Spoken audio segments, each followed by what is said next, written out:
నేను మీ మిమ్మల్ని కూడా కొంత పరుషపద జాలం వాడినరు, అది నాకు బాధ అయింది నేను చూస్తే. బూతులు కూడా రాస్తారు. ఇప్పుడు కేటీఆర్ పై వీడియో పెట్టినప్పుడు ఒక్కొక్క రోజు 1,00,000 పోతుంది, అంటే 1,50,000 మంది చూస్తున్నారు. టైం కూడా ఎక్కువ ఉంది. హరీష్ రావు వీడియో పెడితే కొన్ని లక్షల మంది చూస్తున్నారు, టైం ఎక్కువ. కానీ కింద కామెంట్లు ఏమొస్తున్నాయంటే వీళ్ళు ఇంకా మారలేదు, లోపాలు ఉన్నాయి. పోయిన ఎన్నికలప్పుడు ఏ ప్రచారంలో అయితే ఉన్నాయి అంశాలు అవి రాస్తున్నారు. అది వాళ్ళ తప్పేం కాదు, వాళ్ళు మారాల్సిన అవసరం ఉన్నది, మారుతున్నది కూడా గమనించాలి కదా. గమనిస్తారు కావచ్చు. మారుతున్నారు, మారాల్సిన అవసరం ఉంది. వాళ్ళ తప్పులు వాళ్ళు తెలుసుకుంటారు. గతంలో ఏం చేసినామో మళ్ళీ రిపీట్ చేయొద్దు అనుకుంటున్నారు. మాలాంటి వాళ్ళ దగ్గర వాళ్ళు షేర్ చేసుకుంటారు. వాళ్ళ లోపల వచ్చిన మార్పుని నేను స్పష్టంగా చూడగలుగుతున్నా. కాకపోతే ప్రజలు చూడగలిగే స్థాయిలో ఇంకా మార్పు రావాల్సిన అవసరం, విజిబిలిటీ ఉండాలి, విజిబిలిటీ ఉంటుంది. కాబట్టి మార్పు అనేది it's a journey, it's not destination. కాబట్టి నిరంతరం అవసరం. ఈ తరం మారుతున్నది, స్వరం మారుతున్నది. కాబట్టి ఈ యంగ్ జనరేషన్కు వీళ్ళ ఆటిట్యూడ్కు చాలా గ్యాప్ ఉంటుంది. తర్వాత కేసీఆర్ ఆటిట్యూడ్కి అయితే ఇంకా చాలా గ్యాప్ ఉంటుంది. ఇప్పుడు కేసీఆర్ గారి ఆటిట్యూడ్, ఇప్పుడు కేసీఆర్ అంటే నా తరం, నాకైనా 3 ఏళ్ళ తేడా.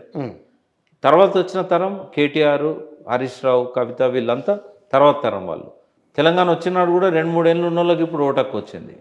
2014లో ఒక 5వ తరగతి 3వ తరగతి చదివేటోళ్ళకి కూడా ఇప్పుడు ఓటక్కు వచ్చింది.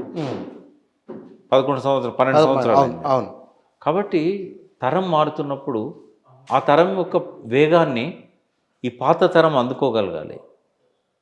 తెలంగాణకి ఏం కావాలి, తెలంగాణ ప్రజల మనోభావాలు ఎట్లుంటాయి, ఆయన తరం వాళ్ళు, ఆ తర్వాత తరం వాళ్ళది కేసీఆర్ తెలుసు.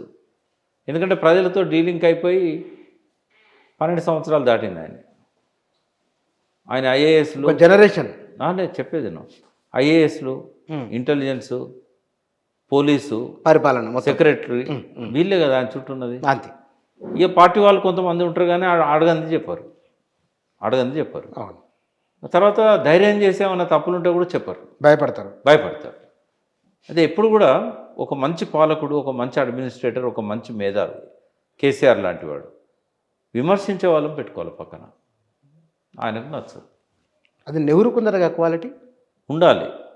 నెహ్రూకు ఉండొచ్చు, ఇంకెవరికైనా ఉండొచ్చు. కానీ ఎప్పుడు కూడా తన తప్పులను ఏలుపెట్టి చూపెట్టేవాడు. తన దగ్గర తను చేసే చెడును తన చెవిలో చెప్పగలిగేవాడు. ప్రజలు ఏమనుకుంటారో అది మంచి అనుకొని చెడు అనుకొని తను ఒక నిర్ణయం తీసుకున్నప్పుడు ప్రజల భావన ఏందో చెప్పగలిగేవాడు కావాలి.